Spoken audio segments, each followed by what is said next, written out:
María Francisca Gallegos Anda Naranjo.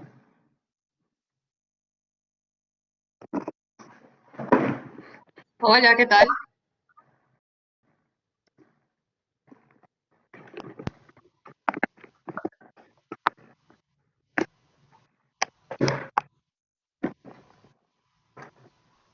Hola María Francisca. Hola, ¿cómo están todos? Muy bien, tengan ustedes muy buenas noches. Mi nombre es Santiago Ortega, soy profesor de la Escuela de Posgrados en Derecho de la Universidad de Espíritu Santo. Quiero darle la bienvenida a nuestros expositores. Nos acompaña el día de hoy la doctora María Francisca Gallegos Anda Naranjo y el doctor Edgar Ulloa Valladares. En nombre del doctor Pablo Alarcón Peña, director de la Escuela de Posgrado en Derecho de nuestra universidad, también quiero darle la bienvenida a todos los participantes. Él no puede participar por motivos laborales en el presente foro, no obstante, desea reiterar su compromiso por generar los mismos espacios de reflexión permanente sobre asuntos jurídicos de alta relevancia como el que nos presenta en este foro la doctora Gallegos Anda y el doctor Ulloa.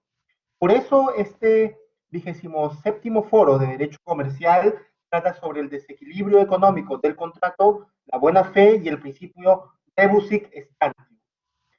La doctora María Francisca Gallegos Anda es abogada por la Universidad de Especialidades Espíritu Santo y cuenta con una maestría en estudios legales internacionales de New York University. Labora como abogada en el estudio Pérez Bustamante y Ponce. Fue abogada senior del Consorcio Ecuatoriano de Comunicaciones CONECEL. Ha sido asesora de la Agencia de Regulación, Control y Vigilancia Sanitaria, abogada senior del proyecto inmobiliario Ciudad Victoria, y también ha trabajado en otros estudios jurídicos. Asimismo, nos acompaña el día de hoy el doctor Edgar Ulloa Valladares, quien es abogado por la Pontificia Universidad Católica del Ecuador. Cuenta con un diploma como especialista en Derecho Procesal por la Universidad Andina Simón Bolívar. El doctor Ulloa labora como abogado de Pérez Bustamante Ponce, ha sido secretario arbitral del Centro de Arbitraje y Mediación de la Cámara de Comercio de Quito, es profesor de posgrado de Elementos del Proceso en la Universidad Andina Simón Bolívar, profesor de Transformación del Proceso Civil y Nuevos Procedimientos Civiles dentro de la especialización superior en Derecho Procesal de la Universidad Andina Simón Bolívar y profesor de pregrado de Introducción de Derecho Procesal de la Universidad San Francisco de Quito y también profesor de la Pontificia Universidad Católica del Ecuador. En tal sentido, queremos darle la bienvenida a nuestros expositores y le cedo la palabra a nuestra primera expositora, la doctora Gallegos, para que comience cuando lo considere oportuno. Hola, muy buenas noches. Hola Santiago, hola Edgar, hola a todos. Muchas Hola gracias por Francisca, estar ¿cómo aquí con estás? nosotros. Hola. Bueno, Edgar y yo realmente cuando estábamos planificando esta exposición, realmente creemos que lo mejor es exponer juntos. Vamos a compartir con ustedes no solamente resultados producto de una investigación que llevamos algún tiempo realizando, sino también comentarles un poco de nuestra experiencia en la materia. Ahora voy a compartir con ustedes unas diapositivas. Si me dan un segundo y podemos comenzar la exposición.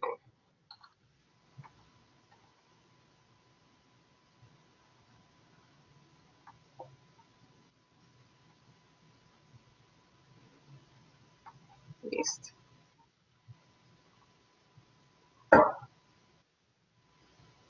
¿Me confirman, por favor, si se ve la diapositiva? Sí. Sí, María Francisca. Excelente. Excelente, muchísimas gracias.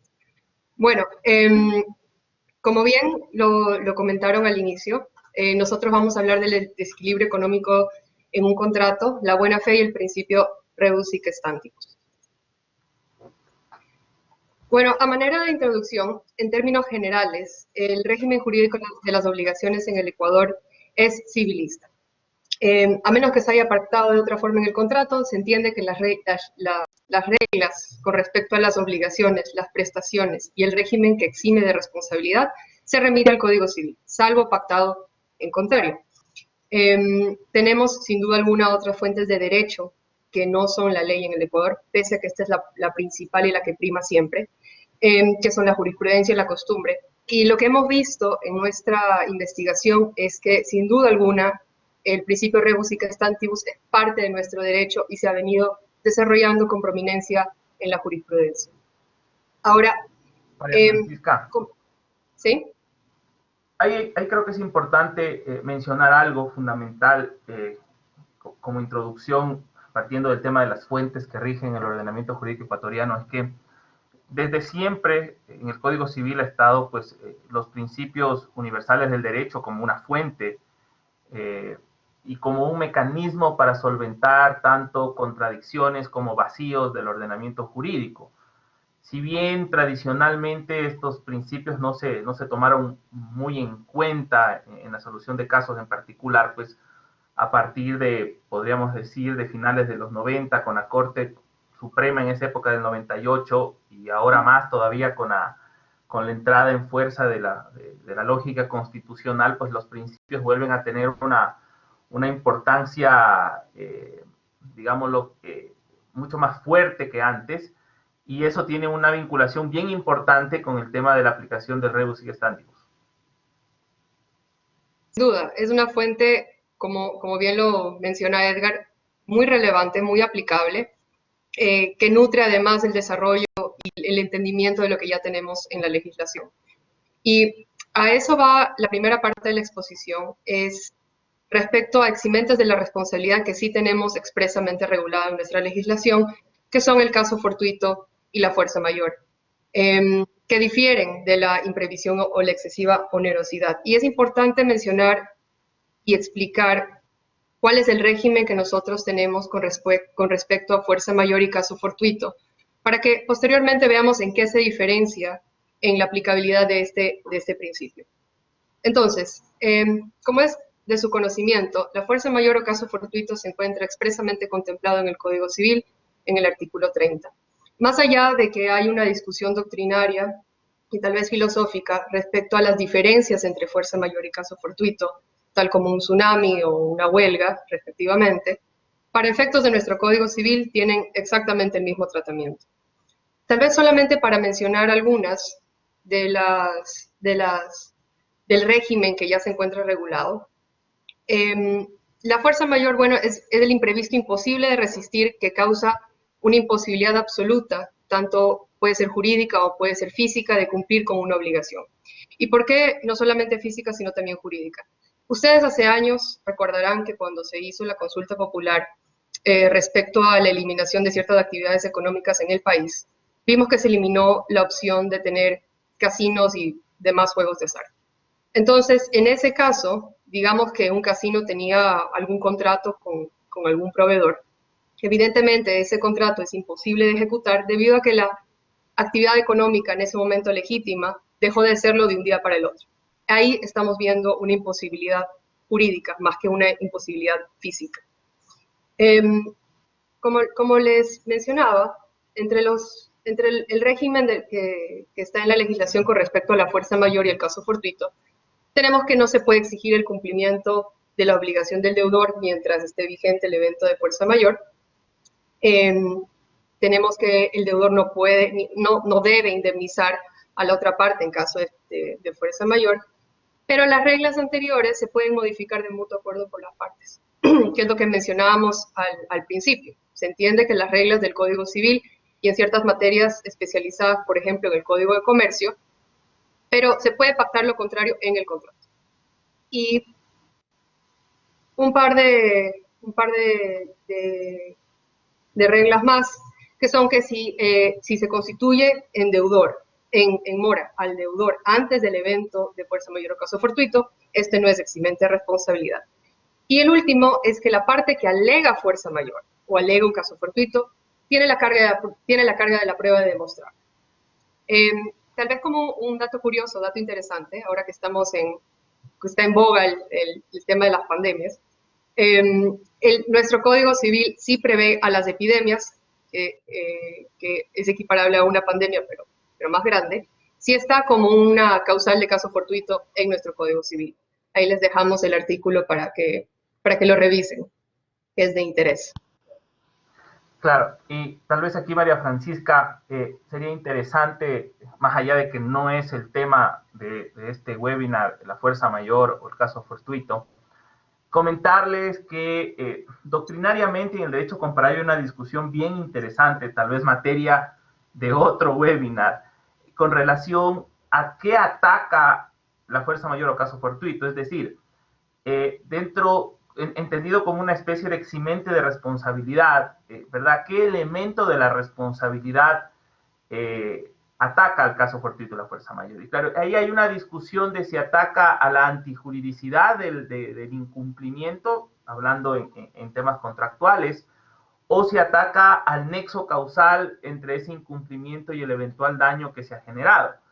Y esa discusión no es menor porque tiene cierta incidencia, primero en la forma como plantear una eventual demanda y en la prueba que pueda hacerse. Entonces, ahí les comento que, por ejemplo, en Colombia, por sentencias del Consejo de Estado colombiano, se ha determinado ya en una línea jurisprudencial muy sólida que la fuerza mayor ataca la causalidad. Esencialmente rompe el nexo de causalidad que puede existir entre el hecho ilícito, si estamos hablando de temas contractuales, del incumplimiento contractual, ¿verdad?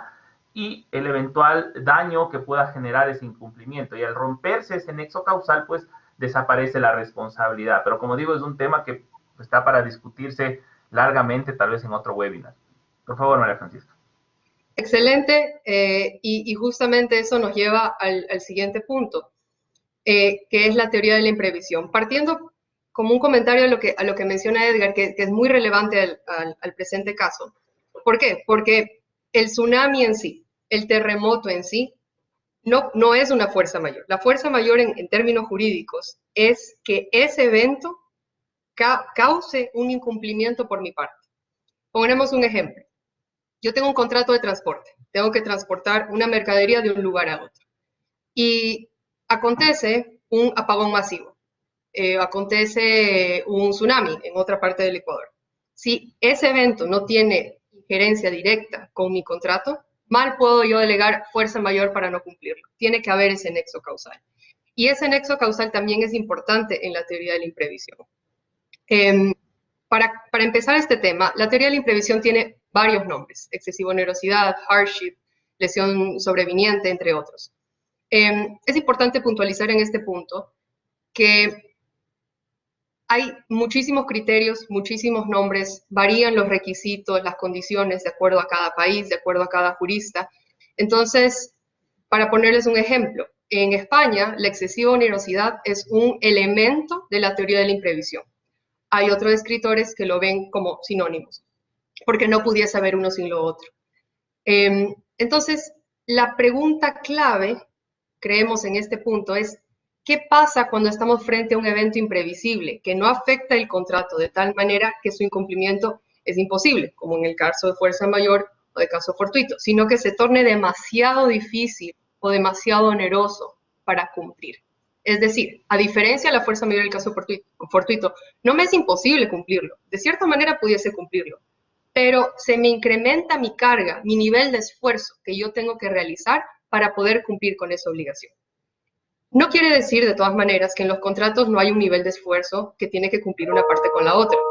Si, por ejemplo, yo tengo un contrato de prestación de servicios con un cliente y yo tengo que defenderlo en un caso y pactamos un precio por ese caso, definitivamente no cobraríamos lo mismo para un caso de, digamos, una cobranza ínfima, como cobraríamos por un caso de daño moral que tiene sus complejidades. Entonces, siempre se supone que tiene que haber un nivel de esfuerzo de parte de una de las partes con la otra, que tengo que yo cargar para poder cumplir con el contrato. El problema es cuando se me vuelve un esfuerzo el cual yo no pacté debido a cambios de circunstancias. Entonces, si pudiésemos resumir la teoría de la imprevisión en una sola frase, sería cuando existen circunstancias sobrevenidas que crean riesgos no asignados en el contrato a una de las partes, mal podría la otra exigir el cumplimiento forzoso y o daños y perjuicios. Entonces, si ese es el concepto, si lo queremos ver así, ¿cuál es la métrica? ¿Cómo yo determino si es que mi nivel de esfuerzo no está contemplado en el contrato? Y la métrica es que si hay un desequilibrio económico en el contrato, un desequilibrio de las obligaciones en el contrato o un rompimiento en las obligaciones que hemos pactado. Como vimos, solo para dejarlo claro, diferente es la fuerza mayor y el caso fortuito que te imposibilita cumplir, sino que estamos hablando de un evento que te dificulta mucho cumplir o es muy caro cumplir. Edgar, no sé si tengas algún comentario tal vez en esta porción. Sí, yo creo que vamos a ser un poco insistentes con María Francisca en marcar esa línea divisoria, ¿verdad?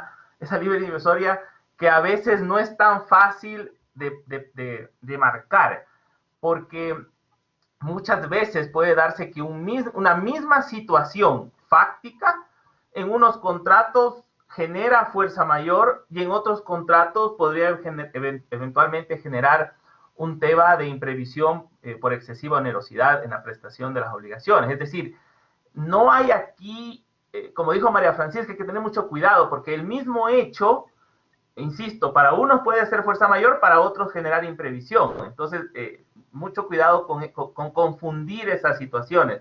María Francisca fue muy clara en decir que efectivamente la fuerza mayor ya hay que entenderla como los efectos específicos del hecho o la situación en la relación jurídica en particular que impide e imposibilita absolutamente el cumplimiento del contrato.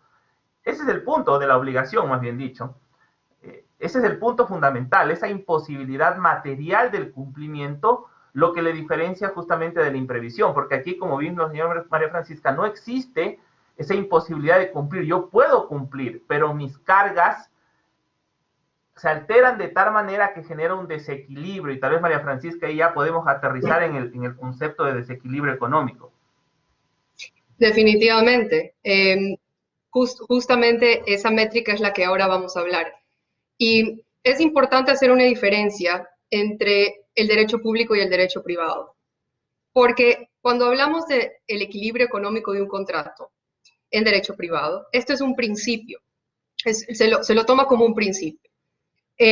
Ahí tenemos la definición. En los contratos públicos, el principio regulador que garantiza al contratista el mantenimiento de las condiciones económicas del contrato a lo largo del tiempo que dure su ejecución.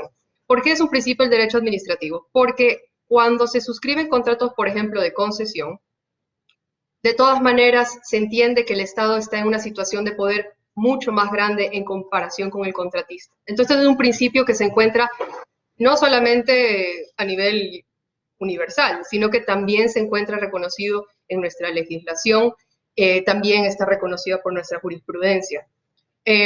Ahora, si ustedes buscan en cualquier buscador de normas vigentes, no van a encontrar mucho la palabra equilibrio económico, pero sí hay algunos ejemplos. Les tenemos uno que es con respecto a las regulaciones del municipio de Quito.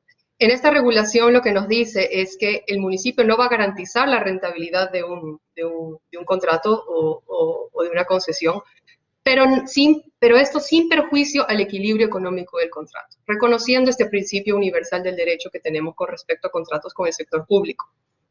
También las encontramos en cláusulas contractuales, inclusive las encontramos en pliegos. El ejemplo que nosotros tenemos ahí es de pliegos de un contrato de explotación petrolera, en la cual disculpes, se prevé que puede haber cambios de circunstancias. Y es normal en contratos de largo plazo como concesiones mineras, como concesiones petroleras. Durante 20 años sabemos que las circunstancias eventualmente pueden cambiar y tenemos que estar abiertos a negociar, tenemos que estar abiertos a revisar las condiciones de un contrato para tratar de mantener el equilibrio económico. Recordemos que en materia económica, el equilibrio económico es cuando las dos fuerzas llegan a un punto medio, que no se afectan una con la otra, y son, como ya veremos más adelante, recíprocas. Y finalmente, para hacer una referencia, en la jurisprudencia constitucional, la Corte Constitucional ha reconocido el principio de rebus sic stantibus, y en materia especial de contratos públicos, aquí tenemos la cita. En los contratos va sobreentendido la cláusula rebus sic stantibus, es decir, cuando se advierten nuevas circunstancias económicas, como en el caso del precio del petróleo. De hecho, va a aparecer una nueva prestación distinta a la que se originó en el contrato inicial, produciendo una nueva prestación. Ahora, en este caso de la Corte Constitucional, no se falla a favor del peticionario, pero porque la Corte considera que no se trataba de una materia constitucional, sino de un tema comercial y mercantil. Edgar, tal vez tú nos puedas contar el ejemplo que nosotros tenemos con respecto al equilibrio, como mencionaba al principio, el ejemplo de la legislación, de que no te garantizo que vas a tener réditos, pero tampoco voy a afectar el equilibrio económico del contrato. Claro, a ver, primero que nada creo que es importante tomar en cuenta que la cláusula del principio rebus sic stantibus es aplicable tanto al derecho privado como al derecho público, ¿ya?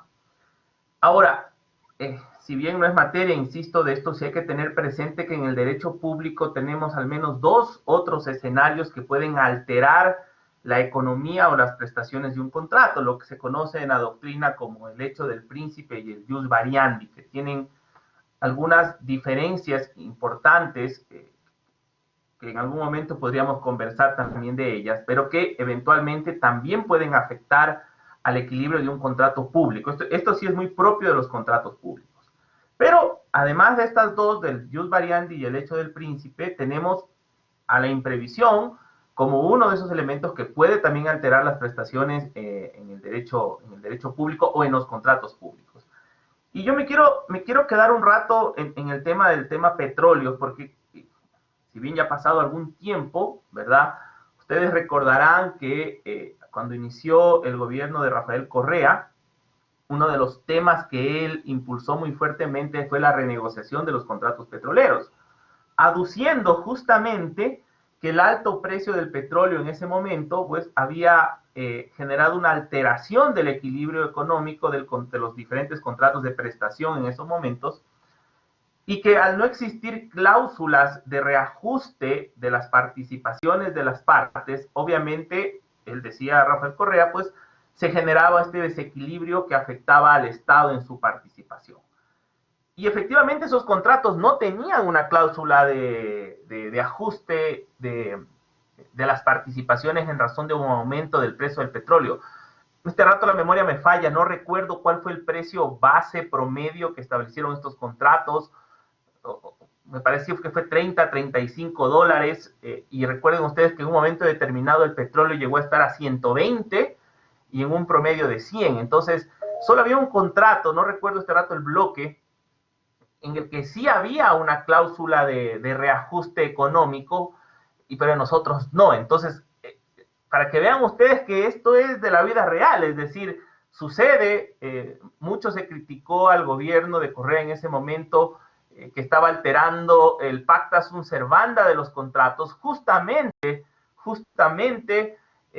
la imprevisión o la teoría de la imprevisión es una excepción al principio del pacta sunt servanda, cuando el pacta sunt servanda pues se muestra claramente inequitativo en las prestaciones entre las partes, un tema que ya luego María Francisca va a abordar con un poquito más de detenimiento. Y del tema que comentábamos, efectivamente, es decir, hay una serie de circunstancias complejas alrededor de esto. No sé si tal vez luego al final, en la fase de ejemplos, podemos comentar. Pero claro, aquí el problema es esencialmente una discusión de riesgo, ¿verdad? ¿Quién asume los riesgos de esta imprevisión? La lógica es, si es que el riesgo es parte o se entendía parte de la ejecución del contrato a una de las partes, pues esa parte tiene que asumir ese riesgo, pero que si no había sido asumido por ninguna y ese riesgo está afectando el equilibrio económico, pues tiene que entrar un mecanismo para poder volver a equilibrar, llamémosle de alguna manera, las prestaciones de las partes. De acuerdo, y justamente ese último comentario de Edgar nos lleva a la siguiente diapositiva, que es el equilibrio económico del contrato o equilibrio de prestaciones en el derecho privado. Ahora, en el derecho privado, los contratos bilaterales son una equivalencia de derechos y obligaciones. Es decir, las partes se ponen de acuerdo en darse contraprestaciones mutuas, justas y en beneficio de ambas partes. En nuestro Código Civil, la característica fundamental de los contratos bilaterales es la reciprocidad. Tiene que haber reciprocidad en las contraprestaciones para que sean válidas, para que sean justas y para que sean exigibles en su momento. En este punto vamos a comenzar con un ejemplo que lo iremos desarrollando poco a poco en el resto de la conversación. Por ejemplo... María Francisca, ¿sí? tal vez aquí sería bueno incluir un concepto adicional, que es el concepto de una obligación conmutativa. Es Claro. decir, cuando las cargas contractuales son equivalentes y recíprocas entre las partes. No solo bilaterales, sino conmutativas. Y creo que a partir de ese elemento es que podemos explicar cómo se va desarrollando el tema de la imprevisión. Sin duda. Gracias, Edgar, por esa puntualización. Es muy necesario tomar esto en consideración. Y partiendo de lo que dice Edgar, vamos a ponerles un ejemplo. El día de mañana, yo quiero que alguien me construya una casa. Evidentemente yo no lo puedo hacer. Y contrato a un arquitecto, un ingeniero, y le digo a este arquitecto, por favor, firmemos un contrato para la construcción de una casa. Mientras armamos el contrato, tomamos en cuenta precios, tomamos en cuenta, o deberíamos tomar en cuenta, condiciones climáticas, y todos los factores que pudiesen variar o que pudiesen afectar la construcción de una casa. ¿Ok?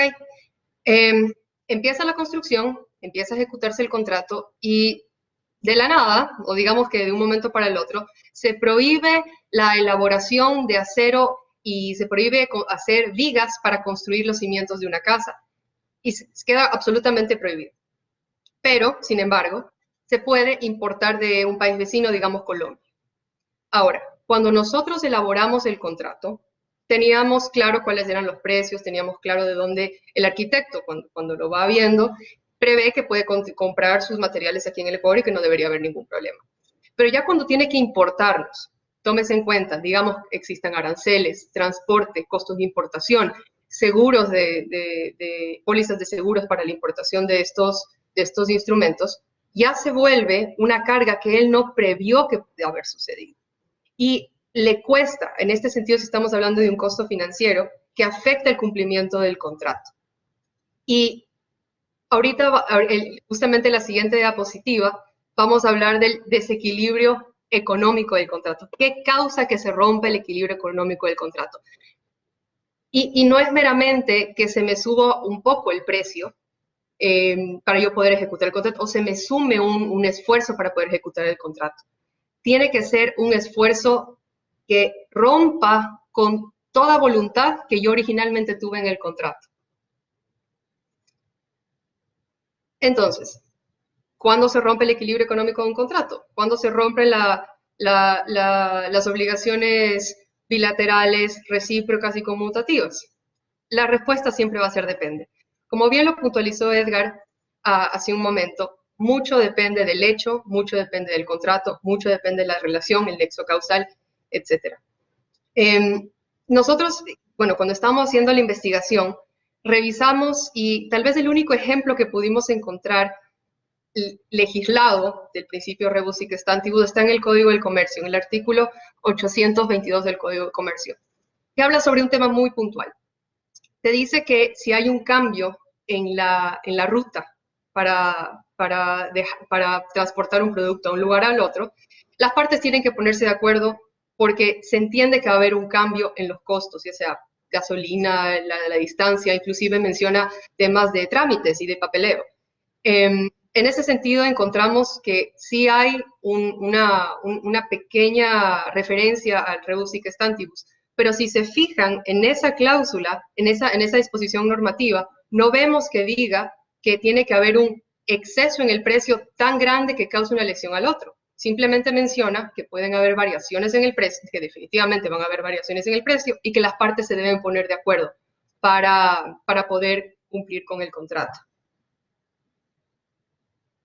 Este caso difiere del ejemplo de la casa que mencionábamos anteriormente, porque decimos que tiene que haber un precio, tiene que haber un costo, tiene que haber un esfuerzo tan exorbitante que realmente me cause un perjuicio. Por ejemplo, en los Estados Unidos, bueno, no en los Estados Unidos, realmente en los países del Common Law y en los países anglosajones, estos en general lo definen como eventos imprevisibles que alteran fundamentalmente el equilibrio del contrato, resultando en una carga excesiva a una de las partes involucradas. Fundamentalmente el contrato, no un pequeño precio, no una variación, no una tasa adicional, un peaje adicional. Un cambio fundamental en el equilibrio del contrato. Y tal vez aquí es un buen momento para puntualizar que como nosotros, y le empezamos diciendo, como nosotros vivimos en un régimen civilista, al igual que otros países, se entiende que la legislación está aplicada a nosotros cuando suscribimos un contrato. En los países anglosajones no. Si es que no tienes una cláusula de excesiva onerosidad, de hardship, no se entiende incorporado en el contrato. Ahora, en temas arbitrales, tal vez Edgar nos puede comentar un poco más de eso. Es más suave esta interpretación tan tajante. Pero en general, de lo que nosotros hemos investigado, si es que tú no tienes una cláusula de hardship en el contrato, probablemente esto no se te aplique. Y eso toma mucha relevancia hoy en día. Si es que ustedes están frente a una negociación de algún contrato internacional, tómenlo en cuenta. Estamos en época de pandemia. Tenemos casos en que puertos de ciertas ciudades se abren y se cierran a las 2 semanas porque hay un nuevo brote. Y sí es importante tomarlo en consideración. Sí, a ver, creo que 2 temas aquí que de un poco insistir, ¿verdad? A todos nos gusta ganar en los negocios, ¿verdad? Y mientras más ganemos es mejor, es natural que en las relaciones jurídicas yo busque un beneficio. Eso es de la naturaleza misma de las relaciones jurídicas, ¿verdad? Sea civiles o mercantiles. Y la gente o los clientes, más bien dicho, suelen, cuando uno explica este tipo de cuestiones, o se han explicado, más bien dicho, en el contexto de esta situación que estamos viviendo todavía, claro, piensan que ellos pensaban ganar, me invento, 100, y como ahora van a ganar 50, ya quieren una renegociación de los términos del contrato para seguir ganando 100. O sea, de esto no se trata el desequilibrio económico ni la teoría de la imprevisión. Es decir, no se trata de que tú ganes lo que creías que ibas a ganar siempre cuando empezaste la relación contractual, porque ligado al tema del desequilibrio y a la imprevisión está también el riesgo del negocio. Es decir, pues el negocio también puede salir mal, o tal vez no tan rentable como pensé, y no por eso yo voy a pedir que se me reajusten las condiciones para ganar lo que yo quería ganar. O sea, seamos en eso muy claros, de eso no se trata el tema del desequilibrio. Ahora, lo interesante en arbitraje es que ustedes recuerden que en arbitraje, en el Ecuador, la regla general, si tú no estableces el tipo de arbitraje que quieres, pues el arbitraje es en equidad. Y aquí viene un tema bien interesante, porque en equidad, pues los árbitros no están obligados a seguir ninguna norma en específico, ni ningún principio jurídico en específico, sino simplemente su sentido de justicia. Y claro, y mucho el tema del desequilibrio económico va por esa línea, ¿verdad? De la equidad en las prestaciones.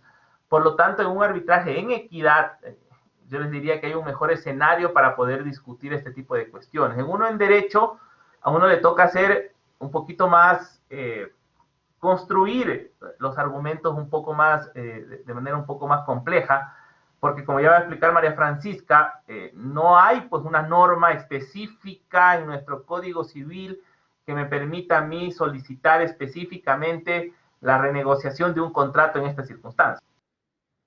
Sin duda, sin duda. Y justamente Edgar acaba de responder la pregunta clave que ahorita estamos viendo. Si bien no se encuentra específicamente o regulada al detalle como se encuentra la fuerza mayor y el caso fortuito, vemos que sí se encuentra incorporado en nuestro derecho principios que tienen mucha aplicación y que de cierta manera no utilizarlos sería contrapuesto a nuestro sistema de derecho. ¿Por qué? Comenzó Edgar mencionando muy acertadamente que el pacta sunt servanda, lo pactado obliga, se encuentra en nuestro Código Civil. Es ley para las partes del contrato. Miren la fuerza que le da a las contraprestaciones mutuas el legislador. Ley para las partes, igual de exigible que la ley. Esto está en el 1561 del Código Civil. Pero, siguiente renglón, en el siguiente artículo, la buena fe contractual, como principio rector y necesario, tanto para la ejecución del contrato como también para la interpretación del contrato. Es decir, aquello que nosotros pactamos tiene que ser ejecutado e interpretado de buena fe. Y a esta ecuación le sumamos el principio rebus sic stantibus. Rebus sic stantibus se traduce en estando así las cosas como están. Y se refiere a las circunstancias, de las cuales nosotros estamos viviendo al momento de ejecutar el contrato. Este principio es un poco incierto del momento específico de donde nace, pero se traza tan atrás como el digesto romano. Es algo que ha estado desde tiempos inmemorables. Y aquí tal vez para contarles una anécdota.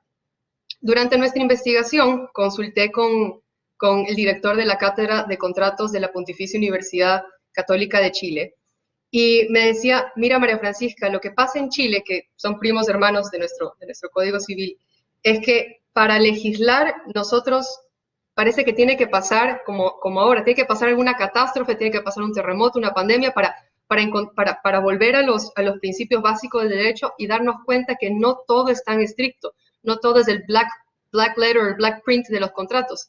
Entonces, analizábamos y conversábamos y veíamos que, claro, hay autores o teorías que te dicen, el rebus sic stantibus es una excepción al pacta sunt servanda.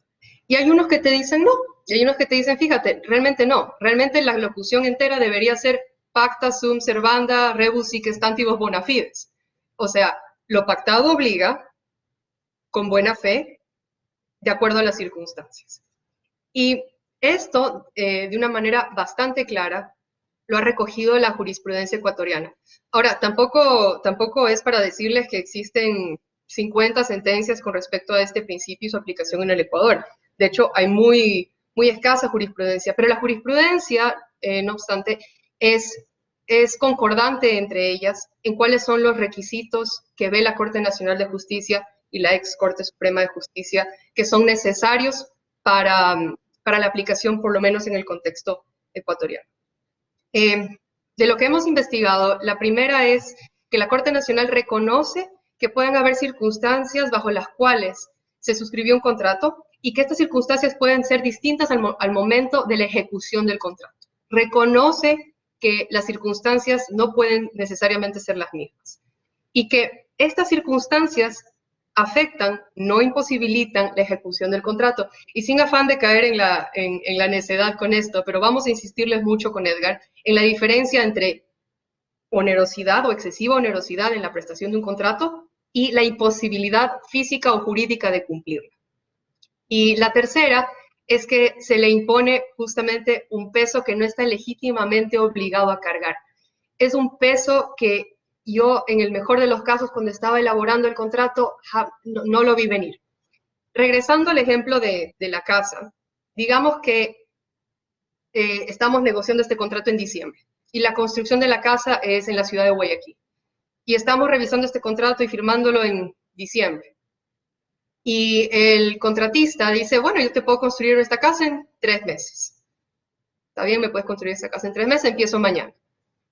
Es de conocimiento, es previsible que durante los primeros meses del año caen temporales muy fuertes en la costa ecuatoriana.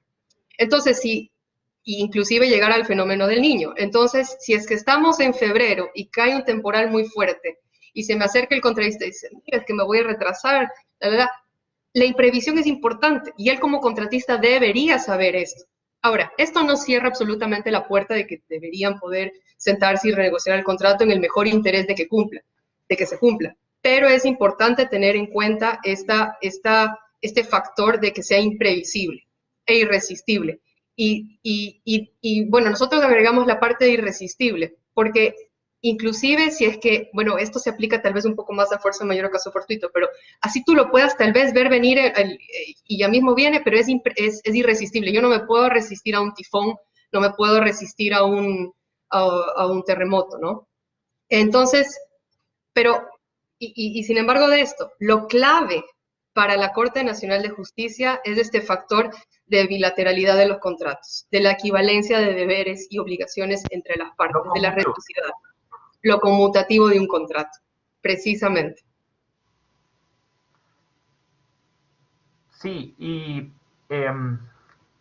creo que es importante, como dice María Francisca, insistir en que algunos nos ven como excepción del pacta sunt servanda, otros como parte de. Pero yo aquí sí quiero hacer una aclaración porque alcancé a ver una pregunta, y perdón que me adelante a las preguntas, pero tal vez es bueno ir aclarando estos temas. Una persona que preguntó alrededor del 217 del Código de Comercio de la denominada prestación irrisoria. Y un poco creo que la pregunta iba por el lado de si la prestación irrisoria regulada por el Código de Comercio es el equivalente a este tema de la teoría de la imprevisión o la cláusula rebus sic stantibus, y la respuesta es un radical no, por una razón muy simple. La norma del 217 parte del supuesto de que en el contrato se negocia unas obligaciones que no son conmutativas entre ellas. Es decir, el contrato nace con un problema de equivalencia entre las prestaciones. Y como nace con un problema de equivalencia en las prestaciones, entonces el Código de Comercio ha creído pertinente regular esa situación. Acá está en otra cosa. Estamos en una circunstancia que se da durante la ejecución del contrato que altera las cargas. Es diferente al escenario regulado por el 217 del Código de Comercio. Y creo que eso es importante que quede muy claro. Ahora, ¿cuáles son las soluciones que da el 217 en este caso de la prestación irrisoria? Bueno, son las mismas que para el caso de un tema de imprevisión. Esencialmente, renegocie el contrato, ¿verdad?, para volver a tener un equilibrio.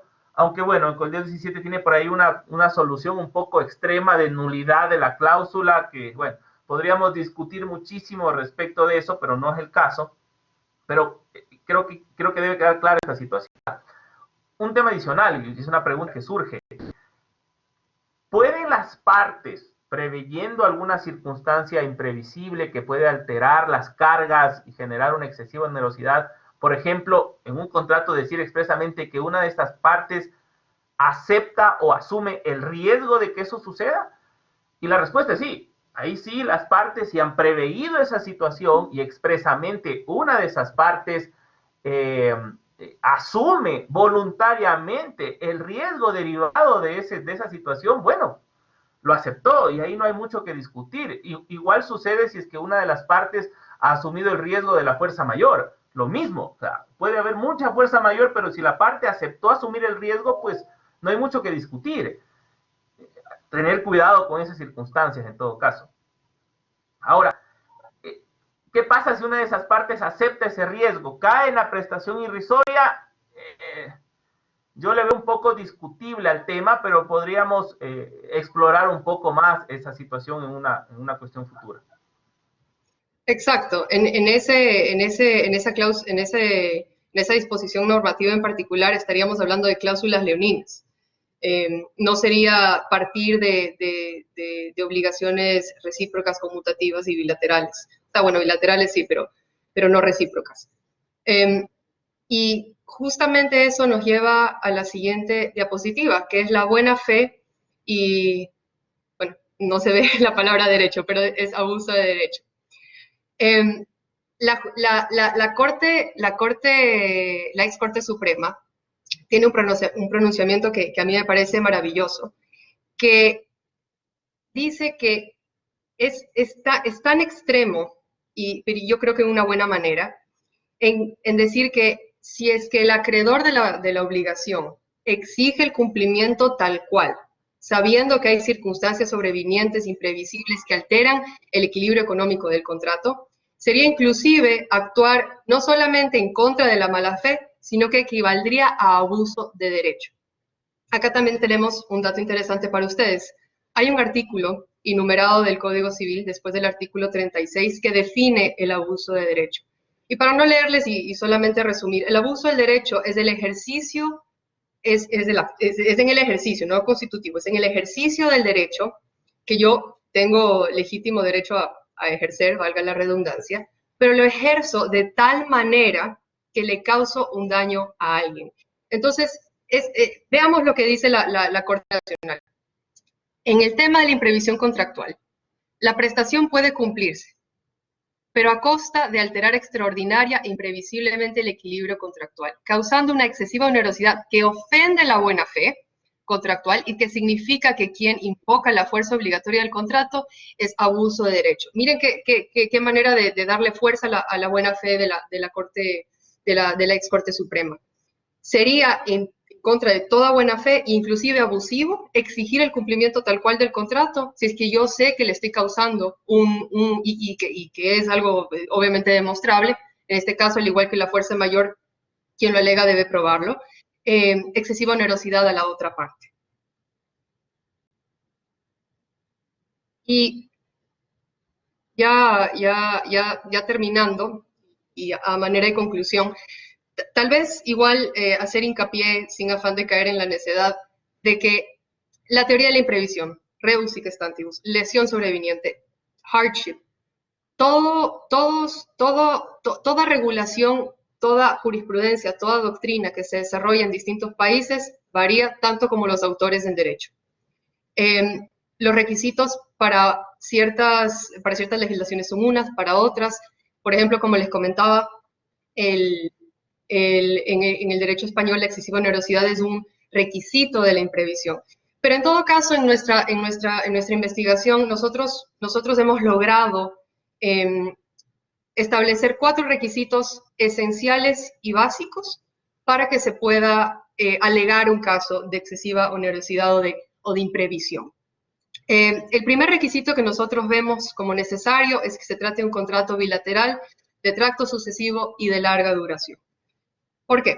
Porque evidentemente tiene que haber una contraprestación, evidentemente tiene que ser bilateral, y de tracto sucesivo y de larga duración porque se prevé que tiene que haber algún tiempo y una serie de obligaciones a cumplirse para que pueda haber un punto en que las circunstancias alteren el cumplimiento de esas obligaciones. La Corte Nacional de Justicia también en algunas jurisprudencias hacen mención al factor tiempo como algo importante, como lo veníamos mencionando. Piénsese en un contrato de concesión minera de 50 años. Algo va a cambiar al año 20 o al año 30 que pudiese afectar económicamente el contrato. El siguiente punto es el acaecimiento de un imprevisto que altere las circunstancias contractuales. Todos estos requisitos va ligado. Entonces, es este acontecimiento que no lo pude prever, no me lo venía a venir, y que afecta seriamente las circunstancias del contrato. Cuando nosotros firmamos el contrato en el ejemplo del arquitecto y la construcción de la casa, sabíamos que él podía comprar los implementos acá en el Ecuador, sabíamos que tenía un precio razonable, sabíamos que pudo haber variado con respecto a inflación o la oferta y la demanda, pero jamás nos íbamos a imaginar que se iba a prohibir. Entonces, ese factor de imprevisión es muy importante. Y también, como lo habíamos conversado, también son cosas que hay que tomar en cuenta si se pueden prever o no. El ejemplo era, si es que yo me comprometo a construir una casa en 3 meses en febrero, evidentemente pueden haber demoras por temporales fuertes. Y eso es algo que la persona que es la contratista en este caso debe advertir. El tercer elemento sería la inimputabilidad de las partes. Y esto viene y es parte de lo que está en el Código Civil 1699, que es que nadie puede beneficiarse de su propio dolo o negligencia. Volvemos a hacer la referencia en el caso del arquitecto que quería construir en época de lluvia. Tiene que haber esta inimputabilidad de ninguna de las partes, necesariamente. Y esto va ligado, evidentemente, con la buena fe. Y por último, la excesiva onerosidad. La alteración grave, extraordinaria, fundamental, que rompe el equilibrio contractual.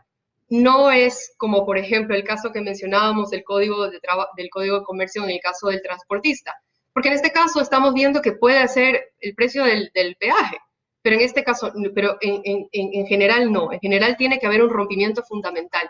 No es cuestión de que mi margen de ganancia era del 15%, como mencionaba Edgar, o sea, yo tenía esta expectativa de ganar tanto y ahora voy a ganar un poco menos y no, yo creo que el contrato se cumpla. No, tiene que haber una alteración fundamental que afecte la contraprestación para hacerla excesivamente onerosa. No sé, Edgar, si tienes algún comentario en este punto o avanzamos a recomendaciones. No sé si el kit de diapositiva son los remedios, María Francisca. No, o sea, tenemos las recomendaciones. Sí, a ver, evidentemente, regrésate a la anterior diapositiva, por favor. Sí, bueno, creo que aquí, y un poco adelantándome, porque estoy mientras María Francisca, estoy revisando las preguntas un poco que se van diciendo. Bueno, ¿qué sucede cuando se justifica toda esta situación, verdad? Cuando a pesar de que yo no puedo cumplir el contrato, eso implicaría para mí pues un desequilibrio grave. Hay dos soluciones, ¿verdad? La primera, muy obvia en un método autocompositivo, es negociar, ¿verdad? Bajo el principio de buena fe, si ambas partes están conscientes de que existe una situación grave, complicada, entonces sentarse a verificar el carácter conmutativo de sus obligaciones. Pero si no hay esa situación, te toca demandar, y en la demanda la jurisprudencia y el derecho comparado han sido muy claros, que tú puedes pedir, uno, que el juez module las prestaciones contractuales, o incluso pedir la terminación del contrato. Esas son las dos opciones que se presentan cuando tú estás frente a este escenario de imprevisión, ¿ya? Pedirle al juez que module, o en su caso que termine el contrato. ¿Y por qué terminación del contrato? Si técnicamente o aparentemente no habría incumplimiento imputable a la contraparte, ¿verdad? Bueno, el incumplimiento sería justamente el de la buena fe. El de no querer volver a un equilibrio en el contrato. La doctrina ha entendido que ahí está el incumplimiento y por eso se justifica su terminación. De acuerdo, sin duda. Esos son, ¿sí? Perdón, María Francisca. Y nuevamente por una pregunta que acabo de ver, no es necesario primero una etapa de negociación antes de demandar. Yo puedo demandar directamente. Si tengo estos elementos, yo puedo demandar directamente, sea la modulación de las obligaciones contractuales o la terminación del contrato.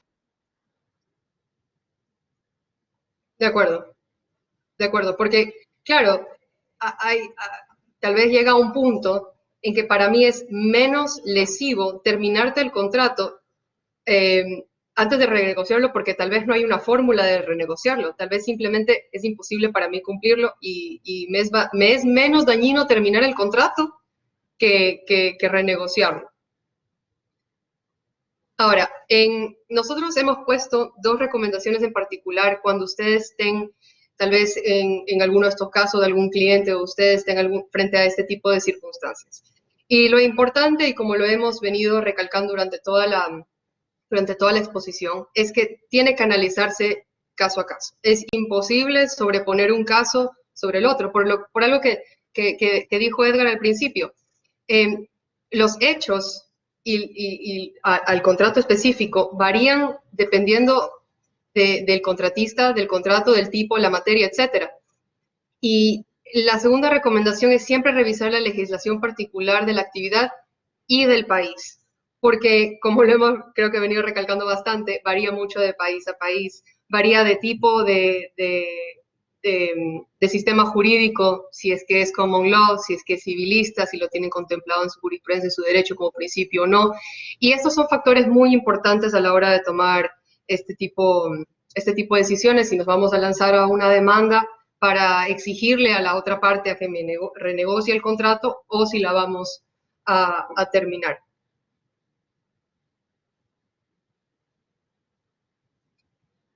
Bueno, esa es nuestra exposición. No sé, ahora tal vez pudiésemos continuar respondiendo a las preguntas del chat o Valeria, no sé si, ¿cómo procederíamos con el tema de las preguntas? Muy bien, muchas gracias a los expositores por su participación. A continuación les cedo la palabra a Valeria para que pueda ayudarnos y concederle a su vez, cederle las palabras a los demás participantes sobre las preguntas del. Ok, vamos a proceder con esta sección de las preguntas. Estoy viendo, tomando en consideración que estaban respondiendo las del chat, no sé si les parece oportuno terminar de responder las que están ahí y continuamos procediendo dándoles las palabras a aquellos que puedan activar el micrófono. En este caso tenemos por parte de Carlos Parenado, dice, muy claros. ¿Se las voy a leer o ustedes prefieren proceder No, directamente? la estamos leyendo. Ok. Estamos leyendo. A ver, esencialmente Carlos lo que pregunta es que cuáles son los parámetros económicos, llamémoslo de alguna manera, para sustentar un eventual reclamo o una demanda. Y bueno, ahí sí, ¿qué te puedo decir? Esto es caso a caso, o sea, case by case, o sea, dependerá del negocio, dependerá del contrato. Por ponerte un ejemplo, si tú eres una compañía que tiene un comprador único y es con ese comprador único que tienes el contrato y el contrato se te puso tan complejo que incluso pone en riesgo tu propia supervivencia como compañía, claramente estás en un escenario de desequilibrio, ¿verdad? Pero eso no significa que si yo soy una compañía grande, importante y que tal vez tengo un músculo financiero, pero en este contrato en específico estoy perdiendo tanta plata que ya no justifica el elemento conmutativo, no significa que yo no pueda hacerlo. También puedo hacerlo. Es decir, habrá que ir viendo y aquí un poco qué tanta prueba económica tú puedas proponer en este tipo de procesos. Cuando tú discutes esto, sobre todo en el tema de arbitraje, ¿verdad? Los peritajes, los informes económicos, las corridas económicas, la lógica económica detrás de un contrato cobra relevancia absoluta, porque ahí vienen los financieros, ¿verdad? Y en su experticia te analizan en este contrato cuál era la lógica económica del contrato y en dónde estaba el equilibrio prestacional del contrato. Y a partir de eso tú tienes que justificar efectivamente que la situación que se ha ido dando, pues golpeó ese equilibrio y que evidentemente no es que solamente no estás ganando plata, sino que además de eso estás perdiendo plata, y no solo perdiendo plata, sino que encima de eso te está tocando a ti tal vez, por tu situación económica, poner de otro negocio para sostener este de acá, algo a lo que tú no estás obviamente obligado jurídicamente a hacer. Entonces, dependerá de cada caso y dependerá de cómo tú muestres el tema al juez o tribunal que vaya a resolver. Ahí tal vez para agregar algo de lo que decía Edgar, es también depende mucho de las estipulaciones del contrato. Se ve mucho en contratos públicos también que se hace referencia al equilibrio económico del mismo. Pero recordemos que también parte de pliegos largos, que también se hacen análisis económicos de la viabilidad de los contratos. Y se fijan cuándo más o menos llegarían al punto de equilibrio. Entonces, también mucho depende de las características propias de lo que se ha pactado en el contrato y lo que se prevé financieramente en él. Otra pregunta interesante de Iván Uvidia es si las regulaciones de la Ley Orgánica del Sistema Nacional de Contratación Pública sobre reajuste de precios se encuentra bajo la lógica de la teoría de la imprevisión, y la respuesta es no. No se encuentra bajo la lógica de la teoría de la imprevisión. Es un concepto completamente diferente que más bien tiene que ver con el costo del dinero y las demoras de las entidades públicas en el pago de planillas y demás. Es decir, no hay un hecho posterior que genere un desequilibrio ni nada por el estilo. Es simplemente para que la demora de la entidad pública en el pago de una planilla no afecte al contratista privado eventualmente en recibir el dinero cuando tenía que recibirlo. Eso es lo que busca el reajuste esencialmente. Es más, les cuento que de experiencias recientes, 2 fallos en realidad, en donde yo quise salirme de la fórmula del reajuste del contrato para reclamar intereses en lugar del reajuste porque me convenía desde la perspectiva económica. El Tribunal Arbitral y el Contencioso Administrativo me dijeron que no había intereses porque el mecanismo que tiene la ley y el contrato para el tema del costo del dinero, porque esto es un tema de costo del dinero, ¿En dónde está el dinero? Debía estar conmigo hace un mes y no está, está en una entidad pública. Recién me va a pagar, entonces reajusta y págame reajustado.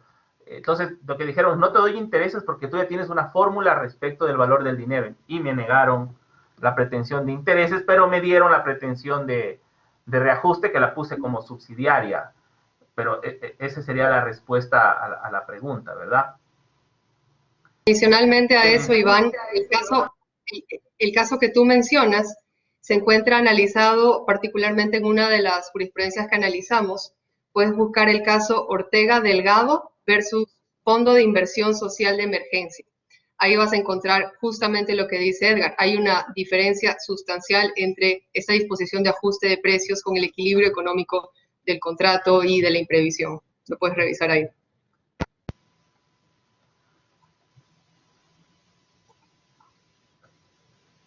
Patricio Quevedo dice, ¿qué tan atacable sería una renuncia general, un blanket a todo riesgo de desequilibrio sin especificarlo? ¿Es una asunción válida del riesgo o podría ofender al orden público o a la buena fe en general?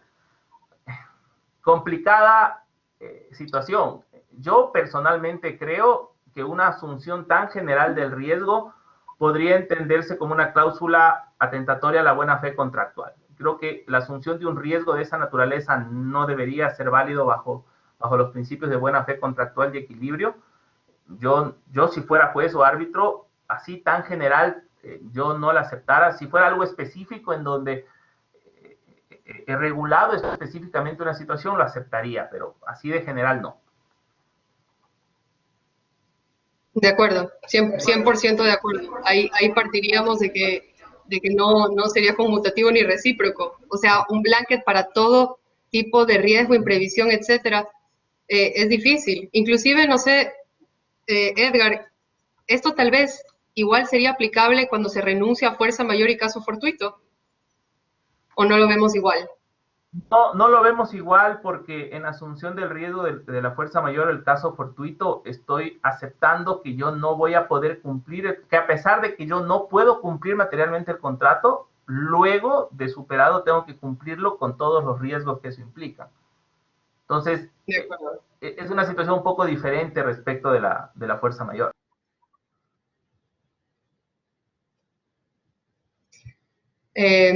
Sí. Esas creo que son las preguntas que tenemos en el chat. Ok, bueno, acaban de realizar una pregunta, no sé si pueden proceder. A ver, consideran...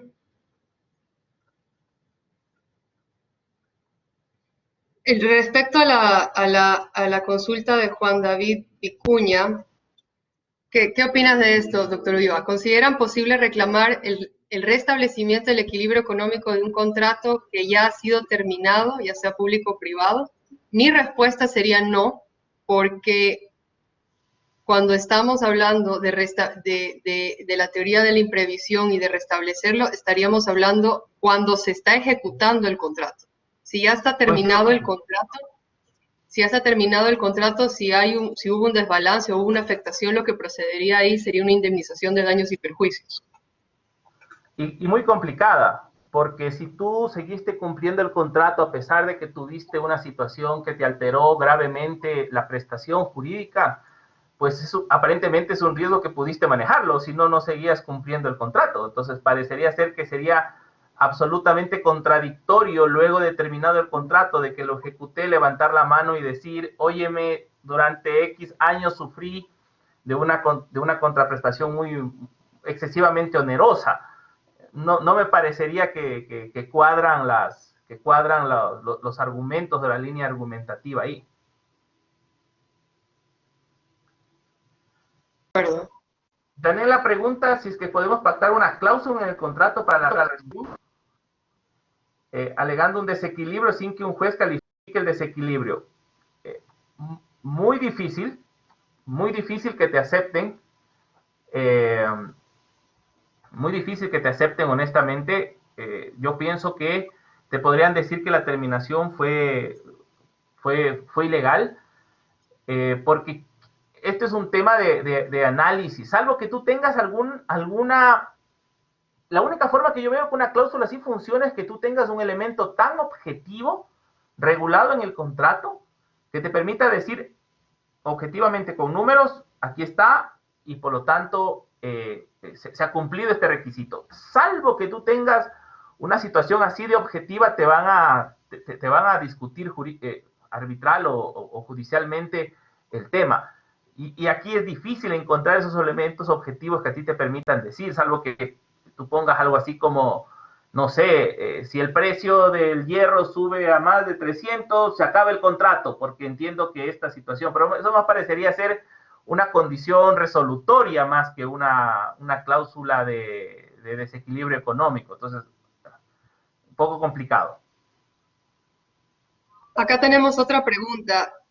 En Argentina fue eliminado el requisito de que el deudor no se encuentre en mora. Allí dicho requisito es exigido. A ver, si entiendo bien la pregunta es si es que no fuese un requisito que el deudor no esté en mora. Yo lo veo difícil por el nexo causal, que es algo que ha venido insistiendo Edgar durante toda la presentación. Y también yo, tiene que haber un nexo causal entre el evento y tu falta de cumplimiento, más que tu falta de cumplimiento, tu imposibilidad de cumplimiento. Entonces, si es que tú ya estás en mora, no mal pudieses tú alegar que no has cumplido por un hecho sobreviniente que es posterior a tu mora. No sé qué opinas tú tal vez en ese sentido, Edgar.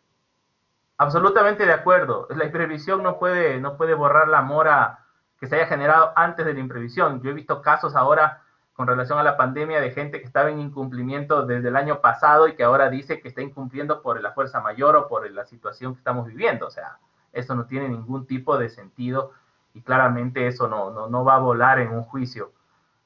Procesalmente, ¿qué juicio sería? Sería un ordinario, dependiendo del foro, puede ser juez de lo civil o arbitraje, ¿verdad? Ahora, Noelia pregunta también, ¿cuáles son los puntos críticos que deben acordarse previamente a las renegociaciones de contratos interempresariales? No entiendo bien la pregunta. Bueno, lo que tal vez que tomar en cuenta para negociar. Sí, lo que estamos tomando mucho en cuenta ahora en las negociaciones que estamos teniendo de contratos es que puede esto volverse a dar. El tema de la pandemia puede reactivarse en cualquier momento. Se están discutiendo cláusulas para regular esa situación. Ahora yo les cuento, por ejemplo, en un contrato que está en el ojo del huracán este rato, es el de arrendamiento, ¿verdad?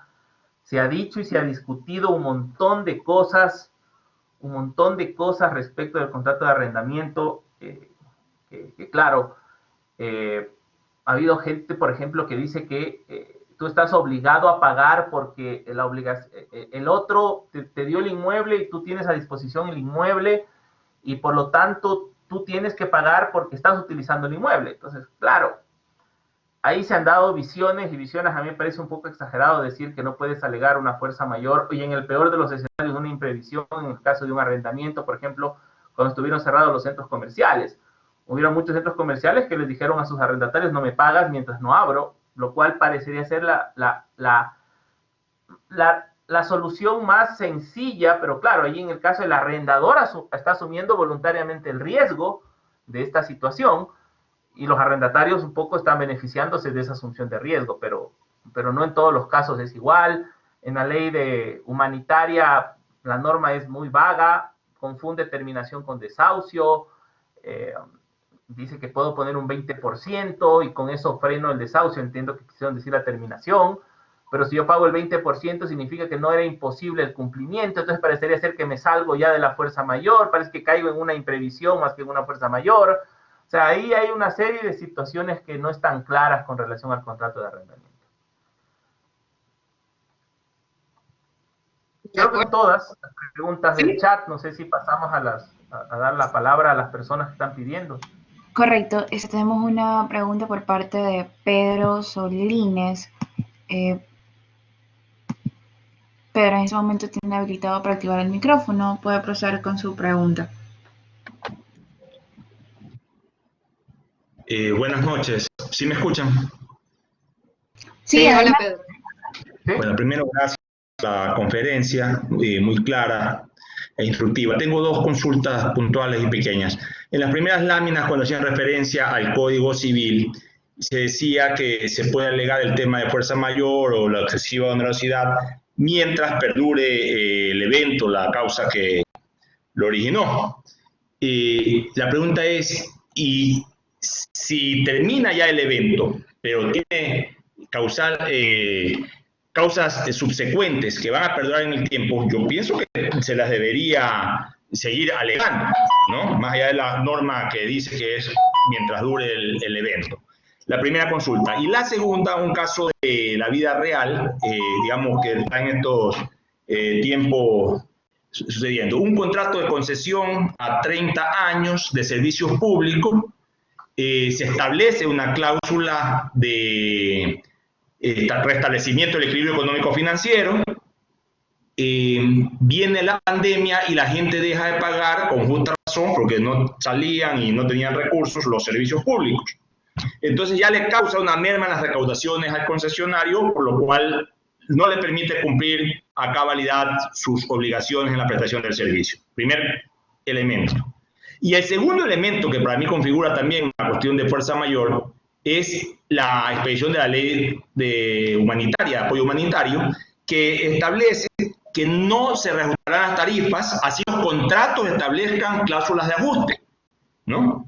Entonces, doble golpe. El primero, que no se pagó oportunamente las planillas, los servicios, por cuanto hubo la pandemia y la gente no tenía recursos para pagar. Y segundo, la expedición de una ley, ya un acto de autoridad, que dice que no pueden incrementar durante un año las tarifas, pese a que los contratos establecían mecanismos de ajuste y compensación. Entonces, mi criterio es que sí hay, pero en ese caso, en el segundo caso, no solamente hay una demanda ante un juez, el tema del establecimiento del equilibrio económico, sino también una demanda de inconstitucionalidad de la ley porque no puede regir para contratos anteriores que tenían cláusulas de ajuste. Quisiera saber vuestro criterio. Gracias, Pedro. Una buena noche. Sí, a ver, sobre el primer punto, estoy de acuerdo contigo. Una cosa es la vigencia del hecho, que puede, insisto, en unos casos constituir una fuerza mayor, en otros una imprevisión, y otros los efectos en el tiempo de justamente esa situación. Y más bien, esto ata perfectamente con el tema de la imprevisión, porque claro, la imprevisión parte de la lógica de que los contratos y sus prestaciones son afectadas en extenso, ¿verdad? En la prestación como tal. Entonces, por ponerte un ejemplo, en los aeropuertos estaba yo viendo unas cuestiones que decían que vamos a tardar entre 3 y 4 años en volver a los mismos niveles de ocupación antes de la pandemia. Entonces, obviamente, tú estás hablando de 3 o 4 años de afectación, que ya no podemos decir que es fuerza mayor. Eso para mí, en cambio, está claro. Pero sí podemos decir que hay una afectación al equilibrio económico y, por lo tanto, yo puedo discutir aquí una negociación de las condiciones del contrato. ¿Ok? Ahora, voy a tu segunda pregunta. Para mí es claro que la ley humanitaria en esa parte constituye lo que en la doctrina se conoce como el hecho del príncipe. Es decir, un acto de autoridad general, como la ley, ¿verdad?, que afecta el equilibrio económico del contrato, impidiendo que el propio contrato ejerza, o mejor dicho, ponga en funcionamiento las cláusulas que tenía previsto para volver a ese equilibrio económico. Y en ese escenario hay una obligación de indemnización. Esto en la doctrina y en el derecho comparado es clarísimo. Esto, si tú tienes arbitraje, te puedes ir a un arbitraje y demandar una indemnización por la afectación económica que está sufriendo tu contrato como consecuencia de un hecho del príncipe, que es la emisión de la ley. Yo te diría que ni siquiera necesitas demandar la inconstitucionalidad de la ley, porque es irrelevante. Tú lo que vas a dar es la afectación económica a tu contrato. Y esto es insisto, en el derecho comparado, hecho del príncipe, pero de libro, ejemplo de libro.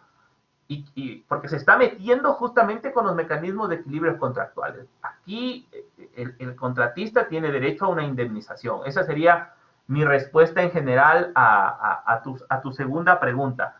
Y una cosa que tal vez solamente para dejarlo aclarado, que creo que quedó claro, Yo me he enfrentado a casos en donde, por ejemplo, como consecuencia de la situación que vivimos, literalmente en ejecución del contrato, se dio una fuerza mayor, una imposibilidad de cumplir de lado y lado. Si durante 3, 4 meses hubo una fuerza mayor que impidió el cumplimiento de todas las obligaciones de lado y lado. Pero terminado esa situación extrema, las obligaciones contractuales ya pudieron ser cumplidas, pero claro, consecuencia de la fuerza mayor se golpeó tanto el tema económico que en cambio ya acá entras en otro escenario, un escenario en donde ya no puedes decir me es imposible cumplir el contrato, pero sí puedes decir me es muy oneroso cumplirlo, es decir, entonces pasamos de un escenario de fuerza mayor a un escenario de imprevisión en donde pues se tendrá que buscar los mecanismos para restablecer ese equilibrio. Esa sería mi respuesta a tu segunda pregunta, Pedro. Gracias, muy claro. Continuamos con la última pregunta, de parte de Aaron Coronel. Aaron en ese momento ya se encuentra habilitado para que pueda activar el micrófono. Puede pasar con las preguntas.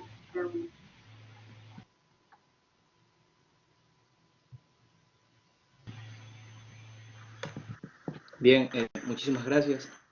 Antes que nada, agradecer a los ponentes, excelentísima exposición. La verdad, tenía una idea de preguntas, ¿verdad? Pero que han sido contestadas como ha ido llevándose la exposición. Primero, decir algo rápido referente a lo que comentaba uno de los compañeros que han estado escuchando también la exposición respecto al proceso de tipo, procesalmente qué tipo de juicio sería, y el señor Edgar mencionaba que era ordinario. Respecto a esto, Abeliuk menciona que cuando se da paso a la interpretación judicial, puede existir la ley, siendo el contrato ley para las partes, entendiendo el contrato como ley, debe haber una casación de fondo. En este sentido, por ejemplo, si en el contrato se me establece una cláusula y esa cláusula falla, Disculpa, Aaron, se está cortando. entraría ¿No se te escuchó? una casación en este caso. Aaron, se entrecortó Sí, la lo siento, pregunta. es internet. Decía, ¿me escuchan ahora? Sí, Sí, ahora sí.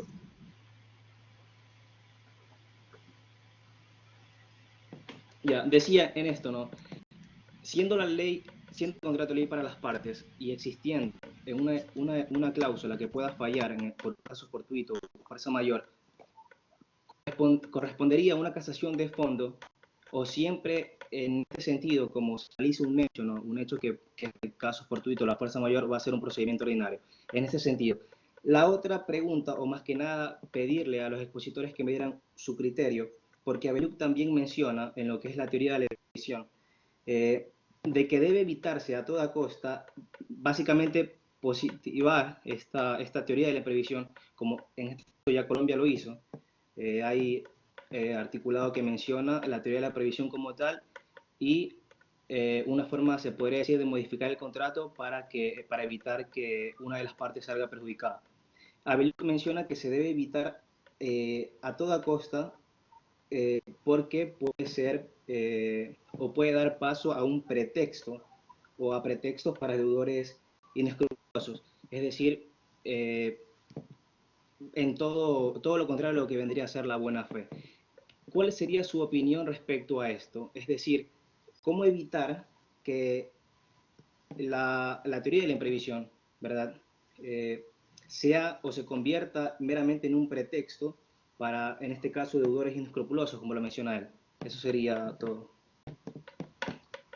Gracias, Aaron. No sé si me le voy a hacer la escucharon. segunda pregunta a María Francisca. La primera, te soy honesto, no te alcancé a entender bien.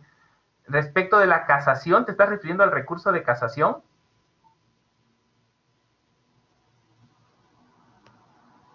Sí, sí, sí.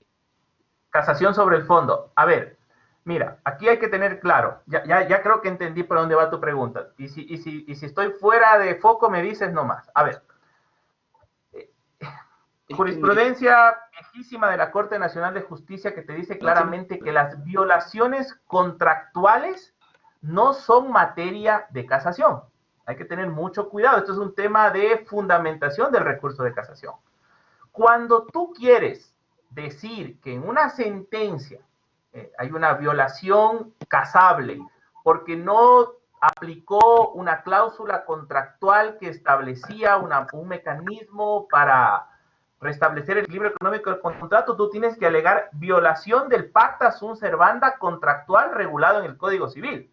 Y decir, la sentencia violentó el artículo XY del Código Civil que regula el pacta sunt servanda porque la Corte Provincial no aplicó en la resolución de la causa la cláusula, la que sea del contrato que regulaba este tema. Es decir, esa es la forma como tienes que alegar la violación. No puedes decir, la sentencia violó el contrato y por eso puedo casarla. Mucho cuidado. Eso es un tema de fundamentación del recurso de casación. La casación no controla la aplicación o no aplicación de los contratos. Controla la aplicación o no aplicación de la ley o del ordenamiento jurídico en general. Entonces, no sé si respondí tu pregunta, pero nos avisas, María Francisca. Por favor, la segunda pregunta.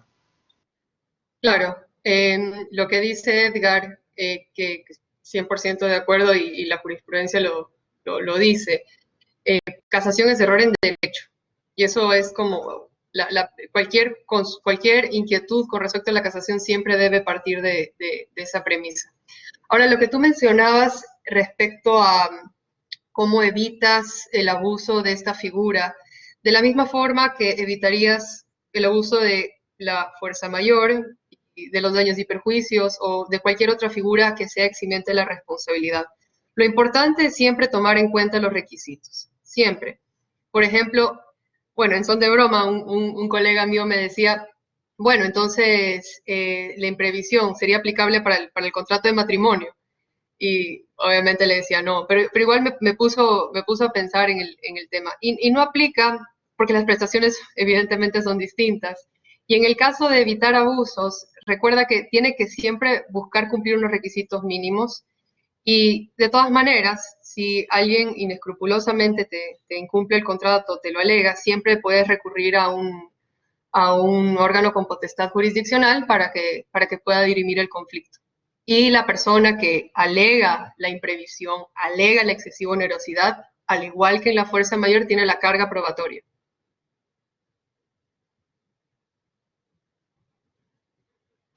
Muchísimas gracias. Muchísimas gracias. De verdad. A ti. Muchas gracias, Aarón, y a todos los participantes por las preguntas. Voy a proceder a darle la palabra al doctor Santiago Ortega. Muy bien, muchas gracias a todos los participantes, así como también a nuestros expositores. A continuación, con la finalidad de que todos los participantes puedan conocer sobre el programa de la maestría en Derecho con mención en Derecho Empresarial que nuestra universidad ofrece, me gustaría que puedan observar alguna información básica relacionada con nuestro programa. Vale, por favor, ¿puedes proyectar las diapositivas? Las láminas. Listo, ahí ya las pueden visualizar. Bien, la maestría en Derecho con mención en Derecho de la Empresa tiene por finalidad el formar profesionales de cuarto nivel, que tengan una sólida formación dentro del campo respectivo. La finalidad es que ustedes puedan obtener el magisterio en Derecho con mención en Derecho de Empresas. Para ello es que ustedes tienen dos formas de titulación para poder obtener título de magíster. Por un lado, la titulación a través de un examen complexivo o también la de la presentación de un trabajo de investigación. Asimismo, nuestro programa tiene como perfil, como ustedes pueden observar, por ejemplo, comprender el rol del empresariado en la sociedad y todos los aspectos jurídicos relacionados a la propiedad privada, sus alcances, límites y garantías y otros aspectos relevantes para la formación. La duración de nuestro programa es de 12 meses, los horarios de clases es los sábados y domingos, de 8 de la mañana a 5 de la tarde. El inicio del próximo grupo, la próxima cohorte, será el 3 de octubre del 2020. Por supuesto que nuestros programas cuentan con bastantes convenios internacionales en el cual ustedes podrán realizar pasantías internacionales a partir de estas importantes alianzas realizadas con universidades de prestigio, como la Universidad Externado de Colombia, la Universidad de Génova, como la Corte Constitucional de Colombia y la Corte Interamericana de Derechos Humanos. Bien, como pueden observar, nuestra malla curricular está integrada por estos cursos que ustedes observarán allí, dentro de las láminas, y también apreciarán nuestros directivos, encabezados por el canciller, el doctor Carlos Ortega. También observan aquí los directivos de nuestra Escuela de Posgrado en Derecho, dirigido por el doctor Pablo Alarcón Peña y el doctor Jorge Zavala, quien es coordinador académico y docente también de nuestros posgrados, y el claustro de docentes internacionales, ustedes lo pueden apreciar allí, así como también los docentes nacionales.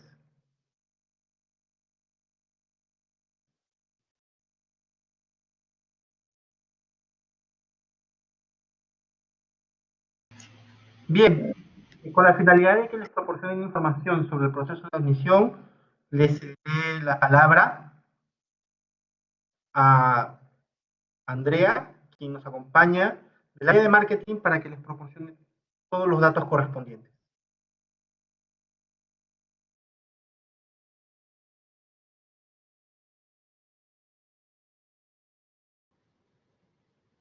Bueno, pues muchísimas gracias por la invitación. Quedamos a las órdenes igual con todos ustedes. Si es que tienen alguna pregunta adicional, nos pueden escribir, que muchísimo gusto les ayudamos.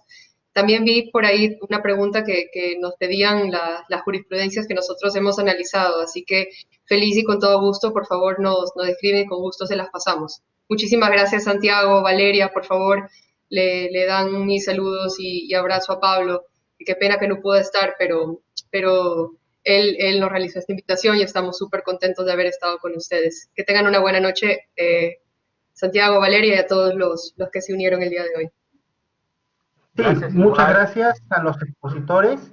Gracias por su participación. Continuamos con la presentación de la maestría. Andrea Yunes tenía que proporcionar información sobre el proceso de admisión y otros aspectos administrativos más. Bien, gracias. Santiago. Hola, ¿cómo están? Buenas noches. Bueno, el proceso de admisión es el siguiente. Deben llenar el formulario de admisión y entregarlo junto con la copia de cédula de identidad. Deben realizar el pago del valor de inscripción, que es de $300. Luego entregar documentos, realizar prueba de aptitud, que se la enviamos a su correo, realizar prueba de inglés, que lo hacen junto con los demás postulantes en el momento que sea indicado, y luego entrevista con el director del programa de la maestría.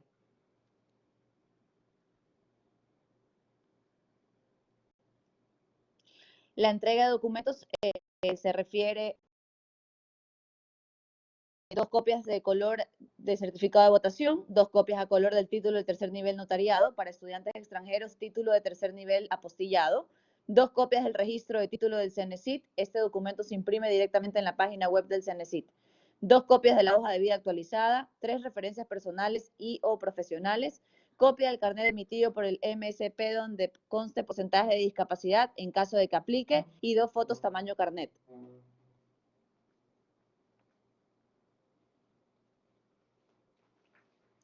La inversión del programa es un costo total de, el costo de la inscripción es de $300, el valor de inversión comprende a matrícula $1,100, colegiatura $10,800, da un valor total de $11,900. Ahí abajo están los contactos donde ustedes pueden comunicarse en cualquier momento y el correo de posgrado también. Para nosotros estamos totalmente a las órdenes para poder abarcar cualquier duda que tengan y enviarles la información detallada del programa.